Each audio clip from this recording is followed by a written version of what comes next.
Fala, meus queridos, tudo bem com todos vocês? Chegamos aí na nossa última aula do ano, finalmente, né? Aula pré-férias.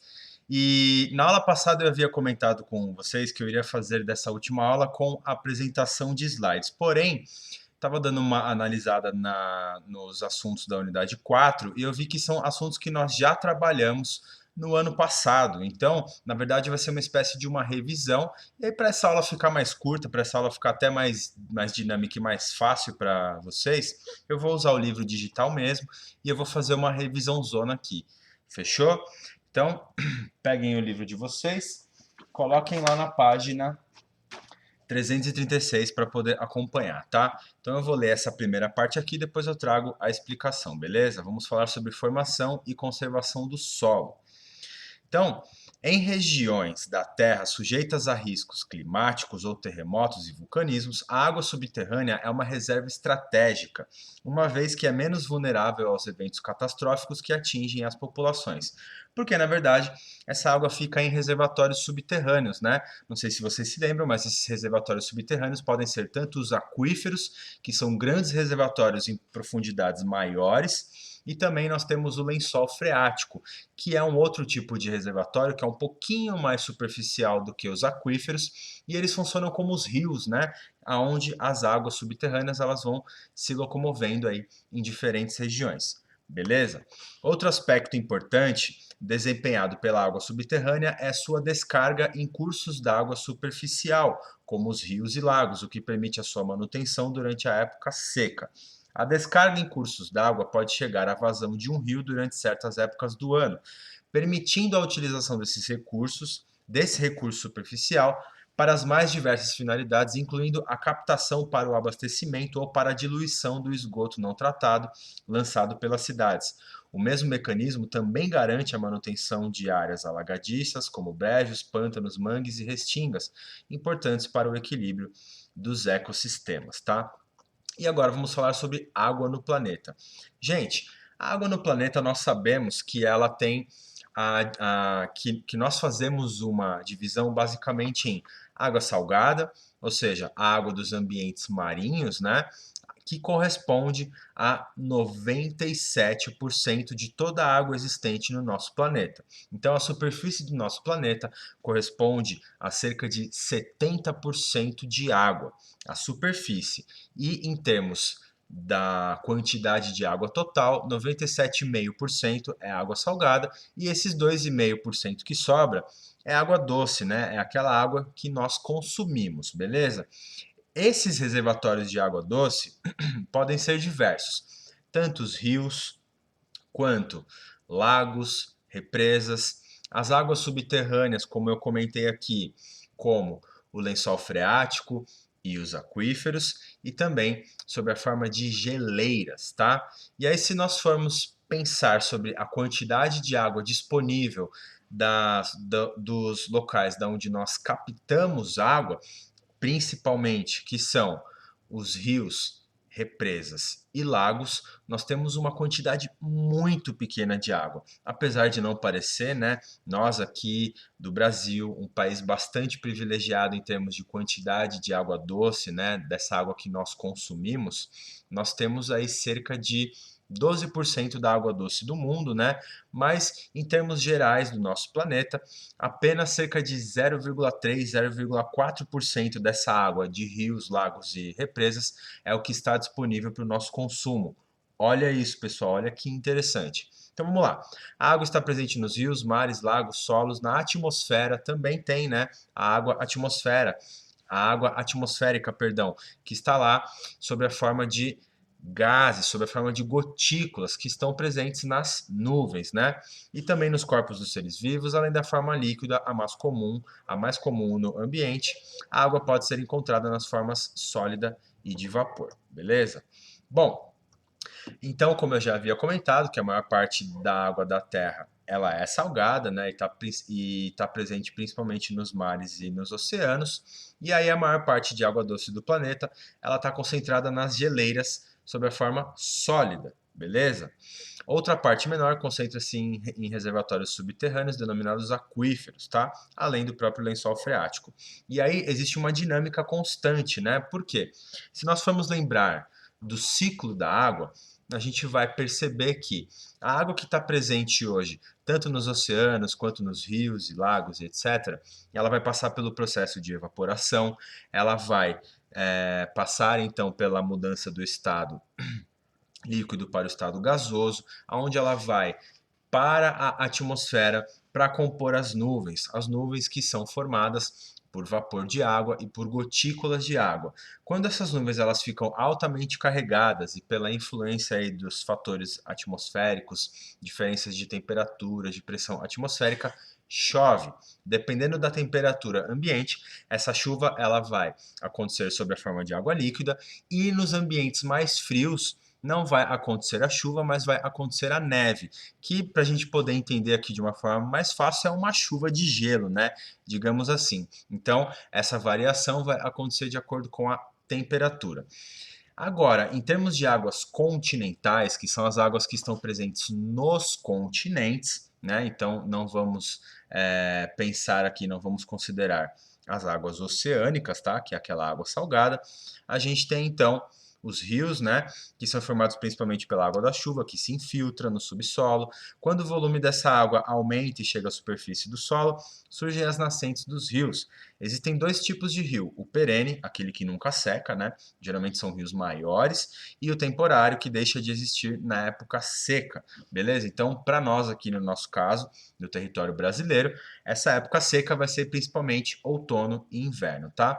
E aí, lembrando que, por que os rios eles são formados principalmente pela chuva? Como eu estava comentando aqui anteriormente, essa passagem da água do estado líquido para o estado gasoso e aí posteriormente chovendo vai fazer com que essa água ela seja distribuída para outros locais. Então essa água da chuva, por exemplo, ela vai cair sobre uma montanha, ela vai cair sobre uma floresta, né? Ela vai cair numa cidade altamente urbanizada e essa água ela vai correr ali para algumas localidades, podendo tanto escorrer para um rio, quanto penetrar no solo e fazer parte do lençol freático. E quando ela vai para profundidades maiores, ela vai incorporar nos aquíferos, né, que são esses grandes reservatórios e tal. Então a água ela é bastante dinâmica. Ela vai passar aí por vários locais, assim como quando nós bebemos água, quando as plantas absorvem água do solo, quando os animais também consomem água, essa água vai fazer parte do corpo dos seres vivos e depois os seres vivos vão eliminar essa água, por exemplo, no caso de nós e dos animais, por meio da urina, né? E no caso das plantas, essa água ela vai voltar para a atmosfera por meio do processo de evapotranspiração. As plantas elas vão transpirar e também vão perder a água sob a forma de vapor, formando mais uma vez as nuvens que vão aí ser transportadas pelo vento, levando essa água para várias localidades. Beleza. Temos os lagos, né, que são esses grandes reservatórios superficiais, tá? Onde a água ela fica acumulada em depressões ou falhas na superfície continental. Os lagos podem ser utilizados para o abastecimento doméstico ou agrícola e para atividades esportivas ou recreativas. Como eu tinha comentado, né, as nossas principais fontes de água são de reservatórios superficiais, como os rios e os lagos, beleza? E temos também as geleiras, né? Que são enormes massas de gelo que permanecem congeladas ao longo dos anos. A neve acumulada nessas regiões é comprimida até se transformar em gelo. E o interessante aqui é que esse processo de formação de geleiras é bastante parecido com o processo de formação de solo e de rochas também, né? Por meio do acúmulo dos minerais ali, a gente pode, então, dependendo do processo, ter a formação de uma rocha, né? Por meio dessa sobreposição e compactação de minerais, ou então por meio da decomposição das rochas, a gente vai ter ali a liberação desses vários minerais que vão formar o solo, vão formar a terra, como a gente conhece, beleza? Bom, essas águas subterrâneas, elas vão ficar em dois tipos de aquíferos, tá? Nós temos aqui os aquíferos livres ou freáticos e os confinados para a construção de poços, tá? E temos os aquíferos confinados, né, que são reservas de água em níveis muito profundos do subsolo ou que estão presas entre duas camadas de rochas praticamente impermeáveis. Elas podem ser alcançadas com a perfuração da rocha e a construção de poços artesianos, ou em locais em que o lençol de água aflora a superfície, as famosas nascentes, tá? Em virtude das características do relevo e do próprio aquífero, beleza? Além do lençol freático, né? Que é aquela porção de água subterrânea mais superficial que mantém esse contato com a superfície, né? Que vai levar a água para rios, que vai levar a água para lagos e etc, tá bom? Nós temos o aquífero Guarani, que é um aquífero gigantesco que fica aí principalmente nas regiões sul e sudeste do nosso país, mas lá na região amazônica nós temos o aquífero da Amazônia também, que é muito importante em termos de reserva de água para o nosso planeta, tá? Bom, o ciclo da água, né? Aqui trazendo esse próximo tópico, como eu havia comentado, a água é uma só, ou seja, como eu já comentei aqui em outras aulas, a mesma água que os dinossauros beberam há 200, 300 milhões de anos atrás é a água que a gente bebe hoje. Na verdade, essa água ela apenas vai mudando os seus estados físicos e ela vai mudando aí ao longo do ciclo, né? Então ela vai evaporar, vai chover, vai infiltrar no solo, ela vai ser disponibilizada de novo para a superfície por meio das nascentes, por meio do lençol freático e tal. Então tem toda uma dinâmica muito importante, além dos seres vivos que participam numa menor intensidade também desse processo de ciclagem da água, tá? Beleza. Bom, do ciclo da água, o que mais interessa a gente lembrar? As precipitações, né? As chuvas, que podem ser tanto neve quanto a chuva mesmo, né? Água. O escoamento superficial, ou seja, aonde a água ela vai cair na superfície da terra e ela vai escoar, seja para os rios, para esses reservatórios como lagos, represas e etc, né? E assim como no caso do derretimento de geleiras, que vai também abastecer reservatórios como os rios e até mesmo o oceano, né? Vai receber bastante água aí, no caso dessas geleiras que mantêm contato com os oceanos. A infiltração da água, que é a água que vai penetrar no solo, a evaporação, que ocorre por meio da ação dos raios solares, por meio do calor, né, que faz com que a água evapore, e também esse processo de evapotranspiração, que, como eu já havia comentado, né, é a parte da água das plantas que é perdida, né, porque quando ela evapora por meio do calor, por meio da ação de temperaturas elevadas, ela é devolvida para a atmosfera em forma de vapor, em forma de gás, e aí posteriormente vai chover, beleza. Origem de água na Terra. Esse é um tópico que eu quero fazer a leitura, tá? Como a água se originou em nosso planeta? De onde veio a água que existe hoje na Terra? Então, se vocês forem lembrar, por exemplo, quando eu estava explicando sobre o processo de formação do planeta Terra, em que ele passou aí por intensas chuvas de meteoros e tal, e era uma esfera mais ou menos de fogo, com muito material bastante parecido com magma, com lava vulcânica e tal, foi um processo bastante parecido, né? Se a gente pensar, por exemplo, que existem aí corpos celestes, como por exemplo os cometas, que possuem água em estado sólido, possuem água congelada, e esses cometas eles estão circulando por aí, né? Esses asteroides. É bem interessante pensar que a Terra também foi bombardeada por cometas. Então, olha só, para responder a essas questões é necessário perceber que a formação do planeta ocorreu com temperaturas elevadas, como eu estava comentando, choques de asteroides e erupções vulcânicas. Essa dinâmica foi o ponto de partida para o desenvolvimento da Terra como a conhecemos hoje. Os rios, lagos e oceanos se formaram lentamente no planeta no decorrer de milhões de anos. Pesquisas científicas indicam que parte da água existente na Terra chegou até o planeta por meio de asteroides e cometas. Essa ideia é apoiada por outras descobertas, como imagens do cometa Halley, realizadas na nave Giotto, indicando que os cometas são constituídos de pó de rochas compostos ricos em hidrogênio, carbono e gelo. Essas substâncias foram incorporadas ao planeta durante a sua formação. Em contato com a superfície quente da Terra, a água sólida passou para a forma de vapor quase que imediatamente. O vapor de água que se formava era resfriado nas camadas mais altas da atmosfera e se condensava precipitando, ou seja, esse vapor ele se formava em gotículas, essas gotículas elas ganhavam peso e elas caíam sob a forma de água, tá? Sob a forma de chuva.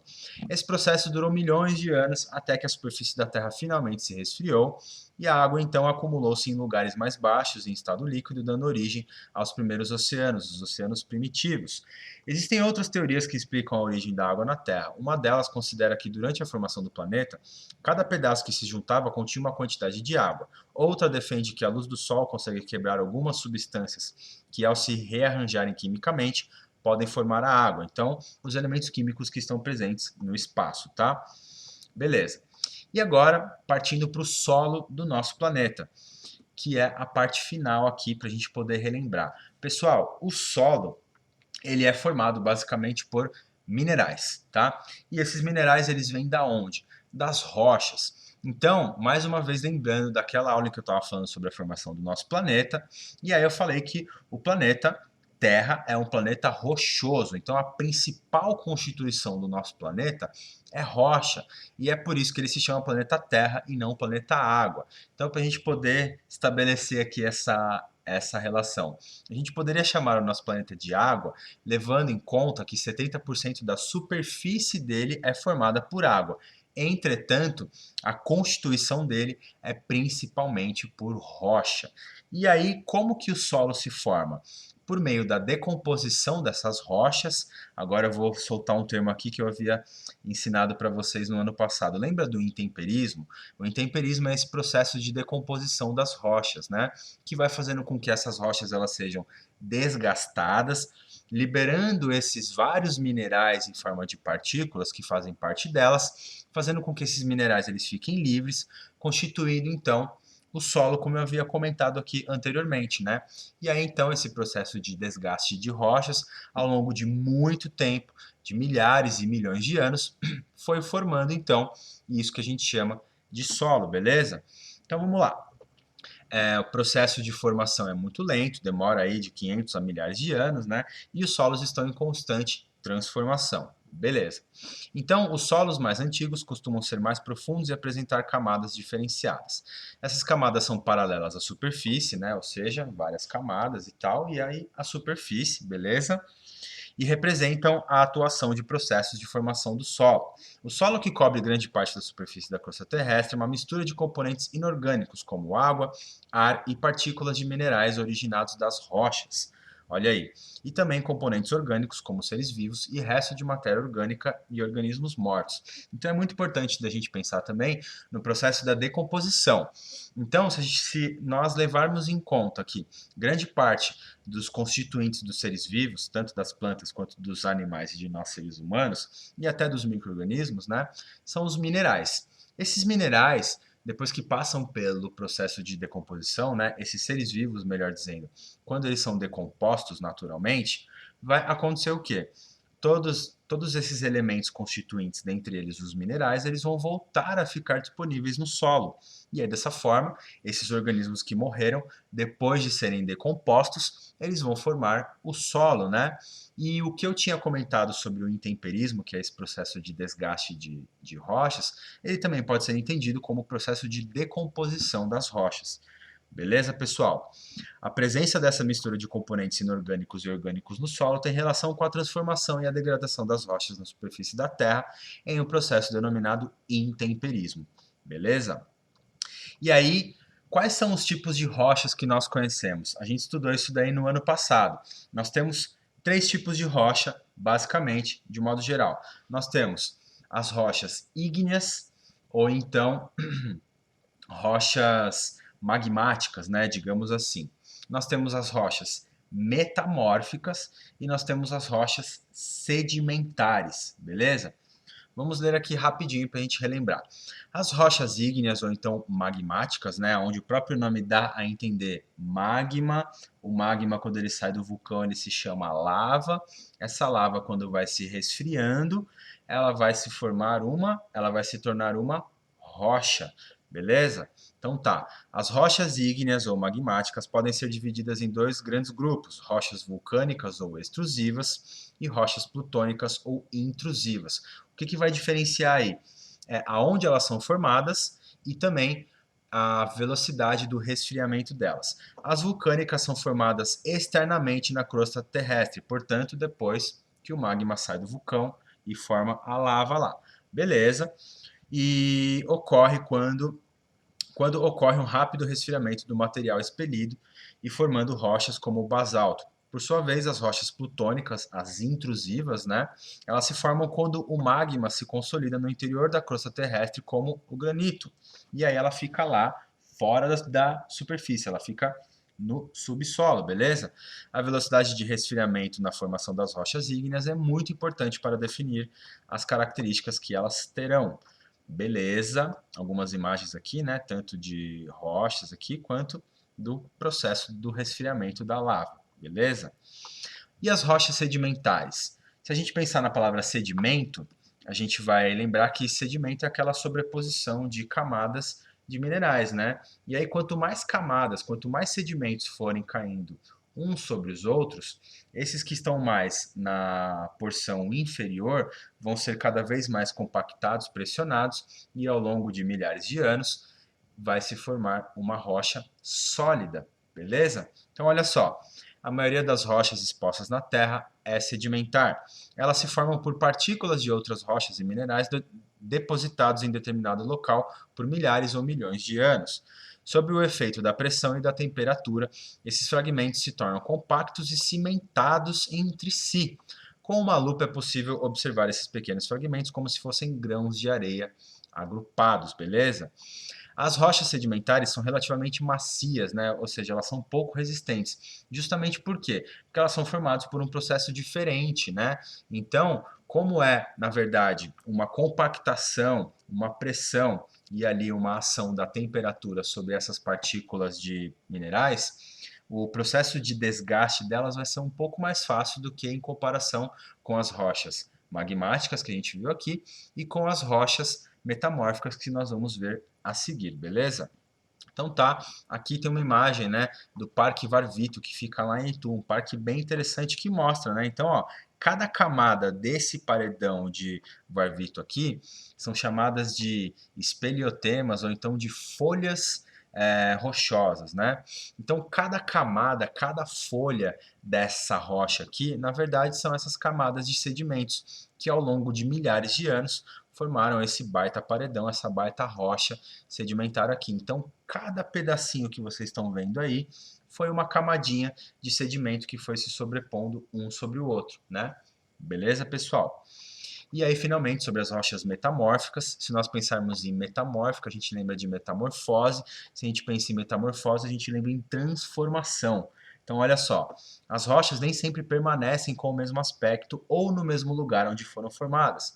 Elas podem ser movidas por terremotos, pressionadas por outras rochas ou sofrer a ação de elevadas temperaturas. Todos esses fatores causam transformações químicas e físicas, o metamorfismo, né, a transformação, que dão origem a novas rochas denominadas metamórficas. O metamorfismo é um processo que origina novos minerais com base nos que já existiam em determinada rocha, sem que essa se torne líquida e seus minerais se fundam totalmente. Isso pode ocorrer quando o magma invade uma rocha mais fria ou quando uma grande movimentação das placas tectônicas altera a pressão e a temperatura de uma região, provocando um novo rearranjo mineral, ou seja, uma nova rocha. Beleza, gente? E aí aqui um caso bem comum, né, de uma grande estrutura famosa formada por um tipo de rocha que é o gneiss, que é o Pão de Açúcar, lá no Rio de Janeiro. Um ótimo exemplo de rocha metamórfica, beleza? E aí, para a gente fechar, né, ciclo das rochas, ou seja, aquilo que eu também já havia citado para vocês no ano passado, as rochas elas passam por esses ciclos, né? Então, quando uma rocha magmática, aquela que deriva do magma, ela sai para fora da superfície terrestre, ela vai passar pelo processo de decomposição, vai formar as partículas de minerais. Esses minerais particulados, eles vão se sedimentar, formando as rochas sedimentares. E aí, quanto mais essas rochas sedimentares, elas vão descendo novamente em direção ao subsolo, elas vão ficando cada vez mais pressionadas, elas vão ficando cada vez mais sob a ação de altas temperaturas que vêm do interior do nosso planeta, e esses minerais eles vão se modificando, vai acontecendo uma metamorfose, beleza? E aí a gente vai lembrar então de todo aquele ciclo que nós já tínhamos visto, né? Que vai passar então tanto pela pressão, pela sedimentação, pela ação de temperatura, pelo desgaste das rochas e tal.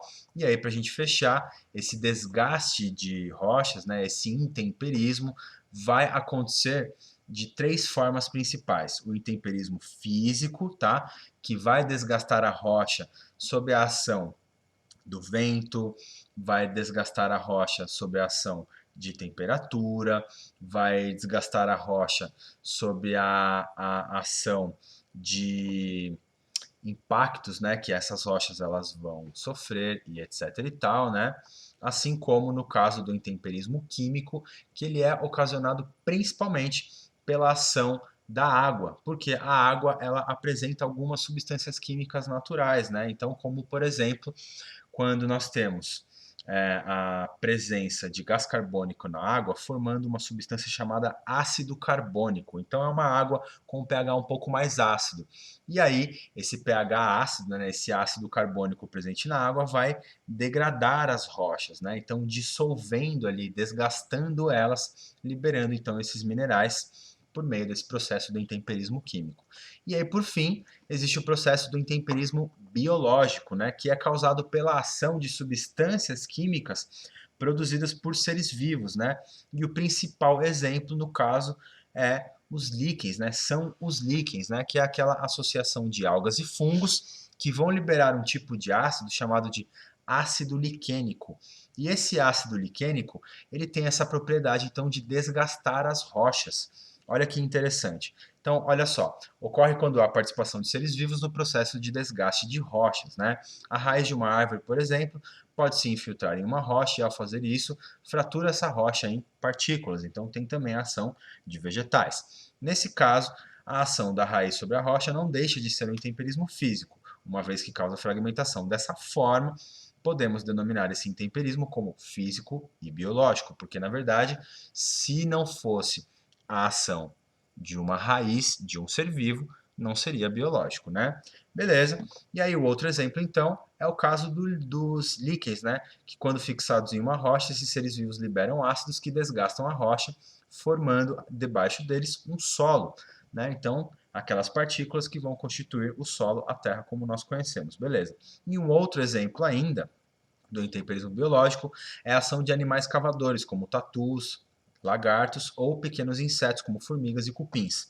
Eles fazem as suas tocas em caminhos em solos ou entre rochas já fragmentadas, aumentando o contato dessas rochas com o ar úmido e, consequentemente, intensificando o seu desgaste, beleza?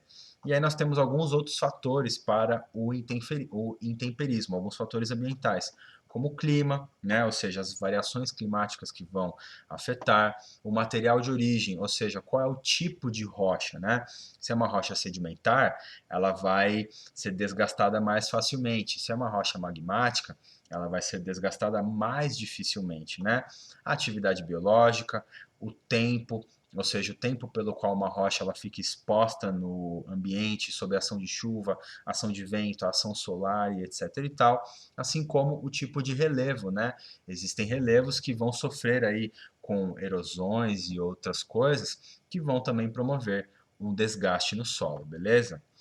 E aí, gente, por fim, né, nós temos as características do solo, que são diversas, como nós já havíamos comentado também, né, como a permeabilidade, a capacidade dele de ter maior infiltração de água e de ar, a porosidade também, né, o quanto que esse solo ele é compactado ou não, a textura, que ela vai ser determinada pela proporção das partículas que fazem parte dele. Então, nós temos solos argilosos, nós temos solos arenosos, nós temos o solo humoso. Então, tem vários tipos de textura e assim como a cor, né? Lembra que nós tínhamos falado, por exemplo, da terra roxa, né? Que é formado principalmente pela decomposição do basalto, assim como, por exemplo, o solo humoso, que ele é mais escuro, né? Ele é aquele marrom bem escuro, quase preto, assim como o solo arenoso, que ele é bem mais clarinho e etc e tal. Beleza? E aí, componentes e propriedades do solo são esses que eu havia citado aqui agora, né? O solo arenoso, né? Principal componente é a areia, o solo argiloso, que tem como principal componente a argila, o solo siltoso, que tem o silt na sua composição, que tem permeabilidade intermediária, tá? E no Brasil nós temos vários tipos de solo. Latossolo, nós temos, quer dizer, o latossolo é um desses outros tipos de solo, beleza? E aí sobre o perfil do solo, para a gente poder encerrar isso aqui, essa unidade gigante, né? Nós temos aqui essas diversas camadas que fazem parte do solo. Então, quanto mais profundo ao solo nós escavarmos, mais rochas nós iremos encontrar. Acima dessas rochas nós teremos um solo bastante compactado e quanto mais em direção à superfície nós teremos um solo menos compactado e mais fértil, né? Com maior disponibilidade de minerais e também de água, muito importante para o desenvolvimento vegetal. Beleza, gente? Bom, então, pessoal, eu vou encerrando por aqui, né? Porque aqui a gente vai falar de erosão e tal, que são outras coisas que nós já havíamos comentado sobre a desertificação, a falta de água e etc e tal, beleza? E aí são coisas que vocês vão pegar aí informações na hora de resolver os exercícios, beleza, gente? Então é isso, pessoal. Encerramos por aqui essa aula longuíssima, porém trabalhamos a unidade 4 aí de modo geral, fizemos um belo resumão. Ótimas férias para todos vocês, se cuidem, descansem. Até o ano que vem, tá? Muita saudade de todos vocês. Então é isso, gente. Até o nosso plantão para a gente poder se ver pela última vez e até a próxima.